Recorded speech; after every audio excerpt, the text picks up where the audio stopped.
Hello everyone. So we have completed amino acids and their various types of synthesis. We have already also seen about their physical properties and about the chiral centers. So further continuing, polypeptides. Now let us understand what are these polypeptides. Now basically polypeptide meaning amino acids are polymerized in various living organisms by certain enzymes which give us amide linkage from the amino group of one amino acid to the carboxylic group of another. So these are called as peptide systems. If there are more number of peptides, then the system is called to be polypeptide system. That means amino acids are polymerized in living systems by enzymes that form amide linkages from the amino group of one amino acid to the carboxylic group of another. So such type of systems, it is called as a peptide system. Understanding the definition of a peptide system. A molecule formed by joining amino acids together is called a peptide, and the amide linkage in them are called peptide bonds or peptide linkages. Now when two amino acids, they are linked to each other, that means the system is called as a peptide, and the amide linkage that is formed, it is called as a peptide bond, or it is also called as amide bond, or it is also called as amide linkages or peptide linkages. Each amino acid in a peptide is called a amino acid residue. That means there will be amino acids which are linked with the peptide system, and each amino acid, they are called as amino acid residues. If there are two amino acids which are being reacting with each other, then we will be getting a monopeptide system. We will be getting a monopeptide system. If I have two amino acid residue system, that means I am reacting two amino acids, then I will be getting a monopeptide. If I try to react three amino acid systems, then I will be having more than three amino acid system, then I might get tripeptide. 3 to 10 amide linkages. Now basically this chart is telling if there is a 2 amide linkage, then it is said to be a dipeptide synthesis. Now basically what is this amide system? It is CONH system. Now this is called to be an amide linkage. Now if there are 2 amide linkages, then they are said to be dipeptides. If there are 3 amide linkages, then they are said to be tripeptides. If there are between 3 to 10 the amide linkages, then they are said to be oligopeptides, and 10 or more, then they are called as polypeptide system. So before even understanding what is the importance of this polypeptide system, let us try to understand how can we synthesize an peptide system. First let us understand how can a monopeptide be synthesized. Now this is a general reaction. Here two amino acids are reacting, releasing a molecule of water to get a monopeptide system. So let us see this in detail. So what is a amino acid? Amino acid is nothing but NH3 plus, and then we have an R, then we have a carboxylic group. At an alpha position, there is a presence of a R which is going to specify what kind of amino acid is present. If I have written NH3 plus here, I need to write COO minus because this is under a zwitterionic system. This reacts with another amino acid. Now this here I will give R dash, C double bond O minus. There will be release of a water molecule. When they are heated together, there will be a release of water molecule, so that I will be getting NH3 plus R. Now this, once it is being shifted in water environment, this NH3 plus gets released into NH2. Now there is lone pair of electrons on NH2, it will go and attack onto carbonyl carbon of the first amino acid system to give me CONH, R dash, C double bond O minus. Now there is a amide linkage that is formed, and hence we called it to be a monopeptide system. Now this is called as a monopeptide system. So we can now apply this to a specific amino acid. Let us consider NH2. If it's H over here, that means it is a glycine system plus NH2. Here I am putting CH3 in the position of R, then it is said to be an alanine system.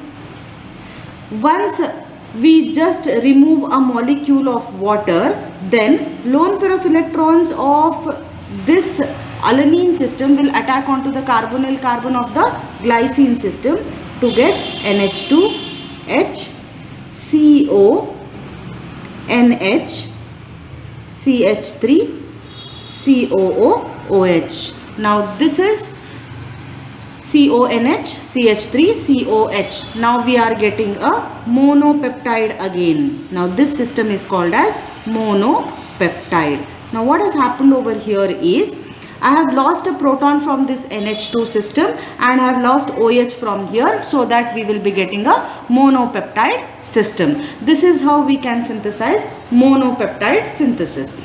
Now we can see in any type of a peptide system there is a N terminal, there is a C terminal. Now N terminal is with respect to the NH3 plus group and C terminal is with respect to the carboxylic group.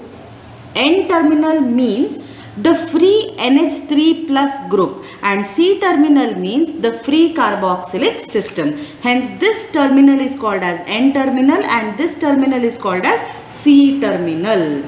Now in the peptide system, let us understand. So this particular system is called as N terminal system and this particular system is called as C terminal system. Now this is called as a peptide linkage because there is only one peptide linkage, hence I am calling it as a monopeptide system.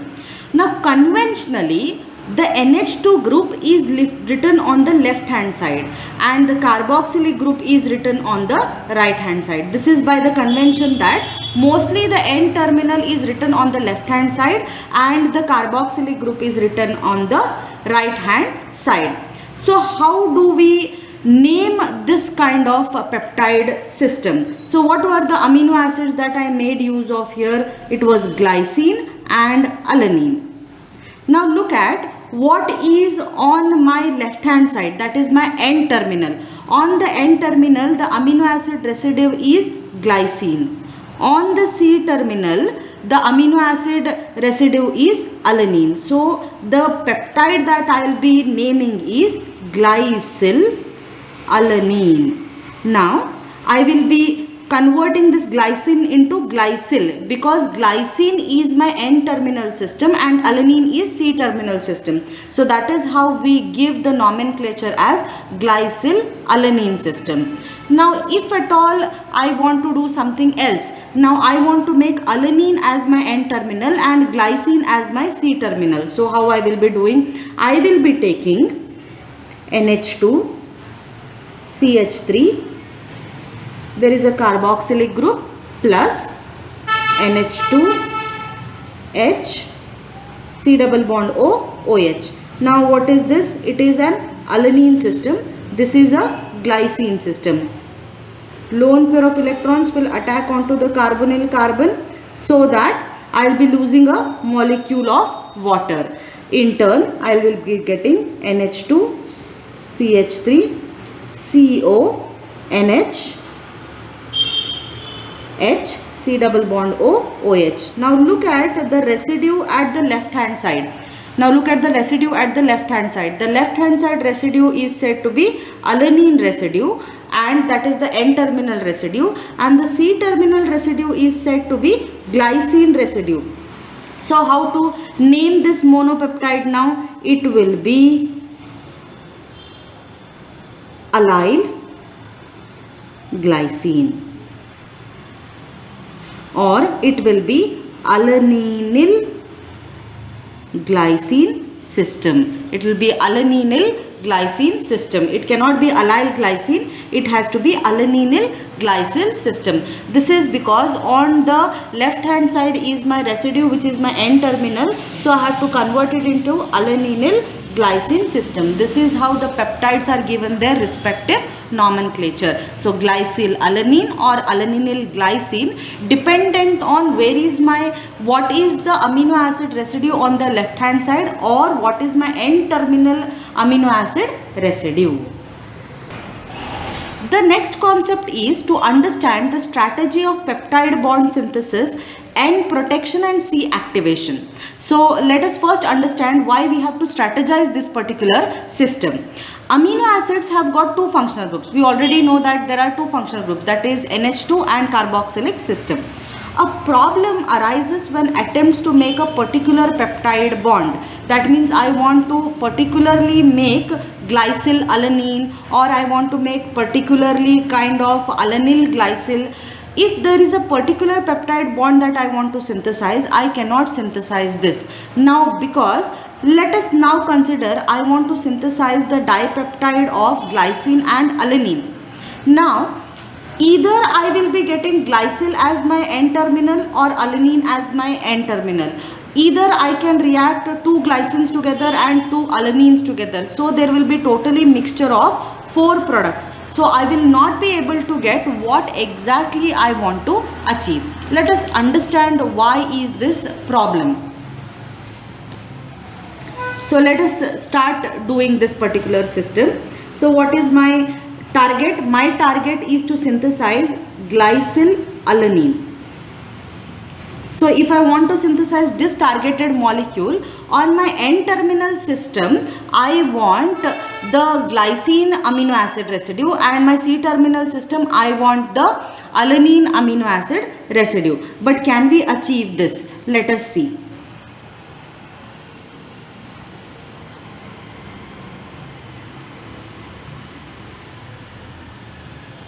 Now this is what? This is my glycine system, plus there is an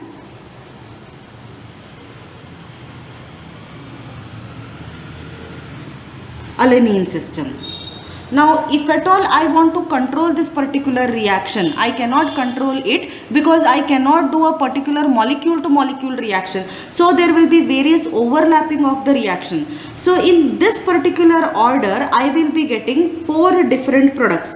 I have already told you how to synthesize a peptide bond. Lone pair of electrons should attack onto the carbonyl carbon. So what are the different systems that I will be getting? If glycine reacts with another glycine itself, so the first condition would be, instead of glycine reacting with alanine, glycine will react with itself. That means another molecule of glycine itself. I will be getting this particular system.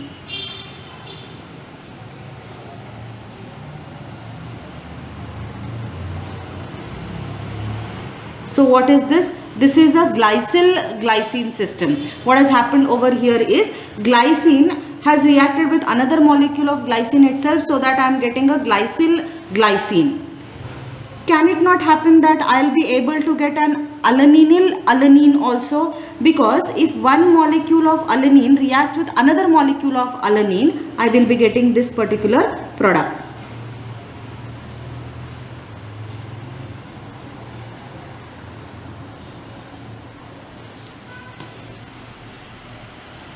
Now here what I have got is alanynyl alanine. That means one alanine has reacted with another alanine. Can I not get a system like alanynyl glycine? Now here what has happened is, now the lone pair of electrons on glycine, nitrogen glycine, has attacked onto the carbonyl carbon of alanine. So that the third product would be alanynyl glycine system. So alanynyl glycine would be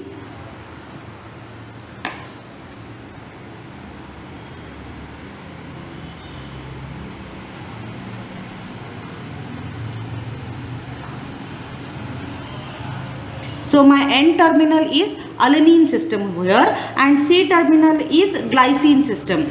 But what was my target molecule? Glycyl alanine. Yes, that is also going to happen. That is because lone pair of electrons on nitrogen of alanine can attack onto the carbonyl carbon of glycine to give me glycyl alanine. So the product would be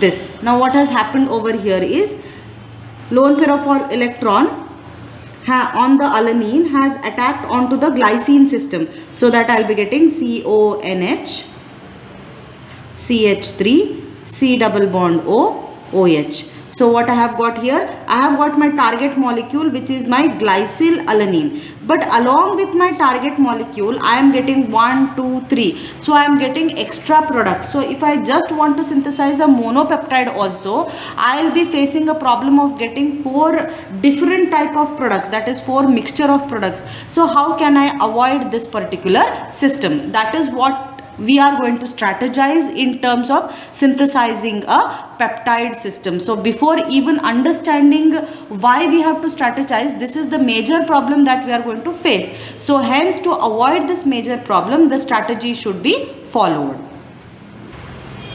So to overcome that problem, what we are going to do? If the amino group of an amino acid that is to be on the N-terminal end, in this case I am speaking about glycine, is protected, it will not be available to form a peptide bond.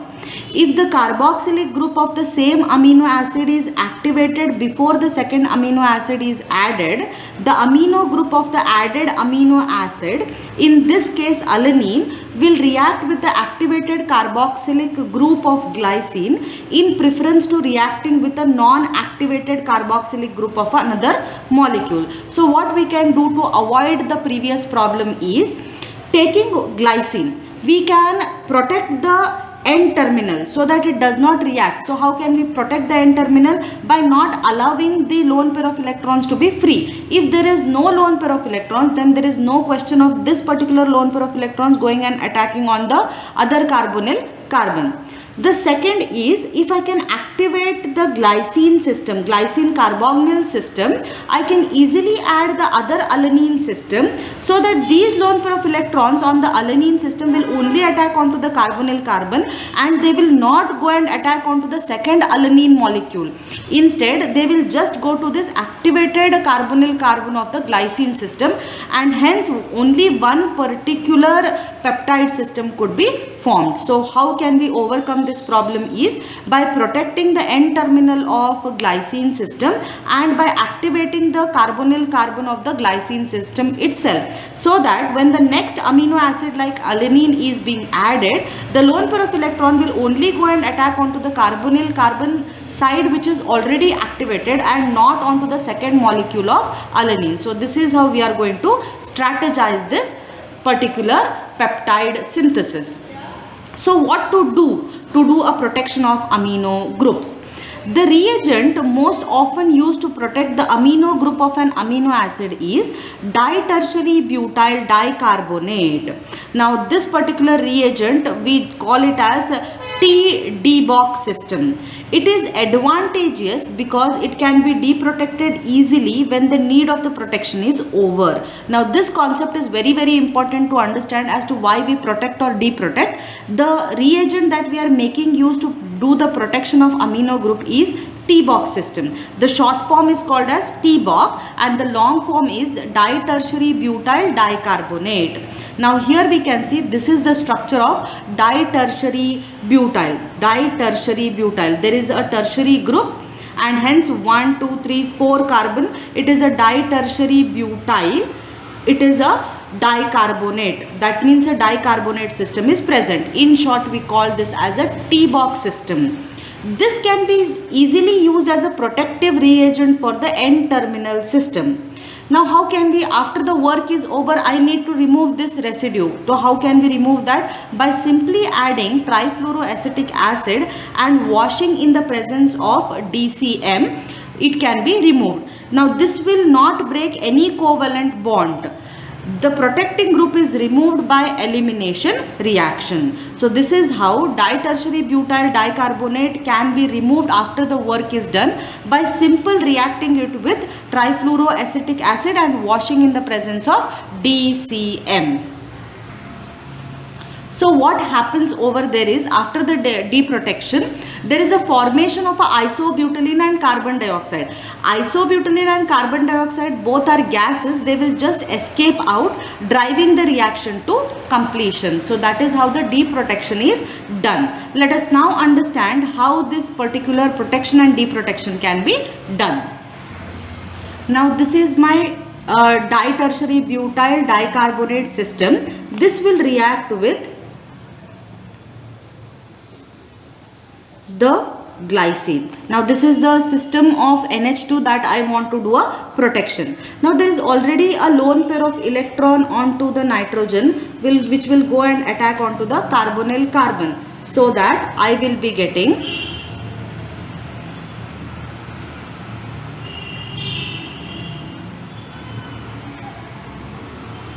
CONH. I will be getting a amide system. Then the rest all system will remain as it is.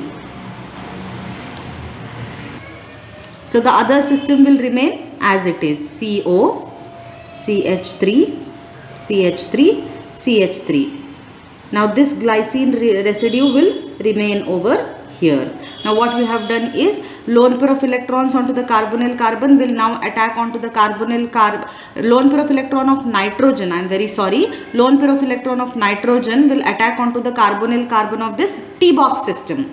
Further, what will happen is, now this particular T-box system will lose carbon dioxide. Can we not see that CO2 system? This will lose carbon dioxide, which is one byproduct, plus there is an isobutylene system. Now CH3, CH3, OH. CH3, CH3, OH. So it is going to lose a carbon dioxide and I am going to get an isobutylene system. This is under mildly hydrolytic conditions that this particular reaction can take place, and it will release a carbon dioxide, which is a gas which gets escaped, and isobutylene system, which is again a gas which gets escaped, and we will be getting a protected nitrogen system. Now this is how we strategize the nitrogen protection. Let us now understand the same system with valine system. Now we can understand the same system by valine. Again let us write the T-box system.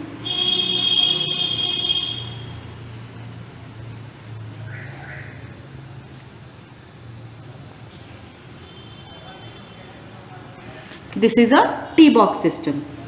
So what is valine? Valine is said to be this particular system. Valine is nothing but we have a CH3 which is branched, right? Now there is presence of lone pair of electrons. It will go and attack onto the carbonyl carbon. Now in the process I will be losing a molecule of water, then I will be losing a isobutylene system. So what is the system that we are going to get? I am going to get CONH, CO, CH3, CH3, CH3, and finally all the other system will remain same. So this is how we have protected the N terminal of valine system, plus CO2 plus I will be getting a isobutylene system. Both are gases and hence they will escape, and that itself is the driving force for the completion of this particular reaction, and hence we have already protected now glycine N terminal. Also there is an example in which I have done valine N terminal protection. Okay, then after there is a protection, then also I need to do an activation of the same amino acid carboxylic group. That is what we have discussed. So how can we do? The preferred method for activating the carboxylic group of an N protected amino acid is to convert it to an imidate using dicyclohexyl carbodimide, that is DCC. Now this particular reagent is used to activate the carbonyl group of the carboxylic acid. Now DCC activates a carboxylic group by putting a good leaving group on the carbonyl carbon. So what we do is we take up the N protected system. Now let us now consider that there is an N protected system itself. Now here we can see that this particular system is a glycine N protected system. How have we protected it? By making use of T-box system. It reacts with DCC. Now what is this? It is a dicyclohexyl carbodimide system. The first system that happens over here is there is a proton present over here. This proton is transferred to this particular nitrogen, and now this nitrogen is positively charged. Now this carbodimide first what is going to happen is this, there is a proton transfer onto this particular nitrogen, and now there is a negative charge on the carbonyl, there is a negative charge on the carboxylic system. Now there is a positive charge on NH. This negative charge can attack on this particular carbon, which is a part of your DCC system. In turn, we will be getting a protected N terminal and an activated C terminal. We have got a protected N terminal because of the T-box system and an activated C terminal because of the DCC system. Now let us understand the same system. Here we have understood it with the glycine system. Let us understand the same reaction with the valine system. So let us now take this particular starting material itself.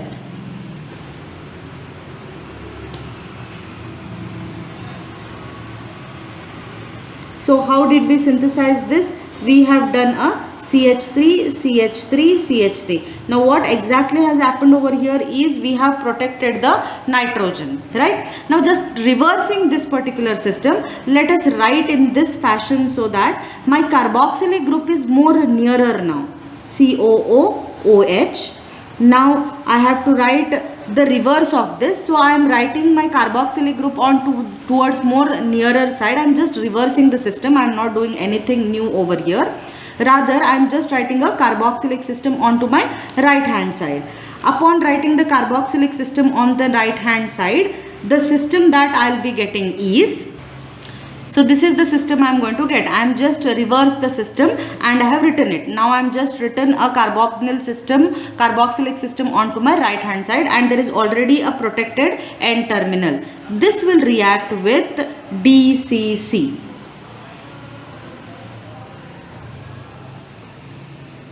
DCC is nothing but dicyclohexyl carbodiamide system. This is an equilibrium reaction where there is a proton transfer which is going to take place. Now this proton is getting transferred over to this particular nitrogen, and then we will be getting this particular product.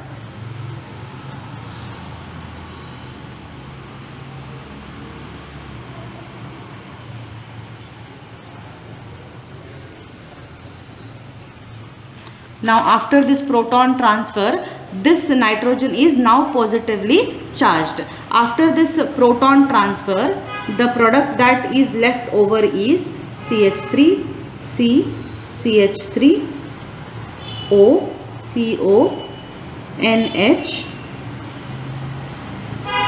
COO, O minus. Now this O minus will attack onto the carbon. Once it attacks onto the carbon, the electrons will move towards this positively charged nitrogen. This will now give me the product as, this particular attack will give me the product as this.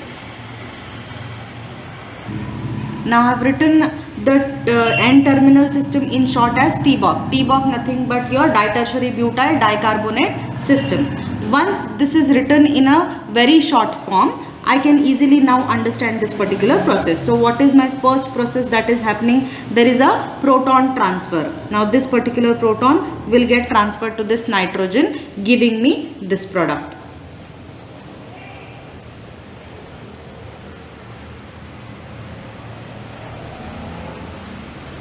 Now there is a positive charge on nitrogen. This particular product will now react with this TBOC, NH, C double bond O, O minus. It has been, this particular system has lost its protons and hence it has become a O minus. This will go and attack onto this carbon, and there is a transfer of these electrons towards the nitrogen, giving the product double bond N, C. It is going to give me O, CO, CO, CO, N, H, T-box system, and finally there is a NH, CH. Now what I am going to get over here is this particular system. Now this particular system is now activation of the carbonyl carbon, which is called as a imidate system. Now this is how we activate the carbonyl side. We have already seen the protection. Now this what we have done is the activation of the carbonyl carbon. Let us understand the procedure once again. DCC reacts with this particular N-protected system. The N-protected system will first lose the proton so that this N is converted into positively NH+. Finally, the negative charge on the oxygen attacks onto the carbon of the DCC system, so that I will be getting this final product which is called as an imidate system. Now here what we get is an N protected system and a C activated carbonyl carbon system. So finally what we have understood is, by making use of T-box system we have protected the N terminal, and making use of DCC we have activated the C terminal. Here N terminal we have protected and we have activated the C terminal. This can be further used in the synthesis of the polypeptide system.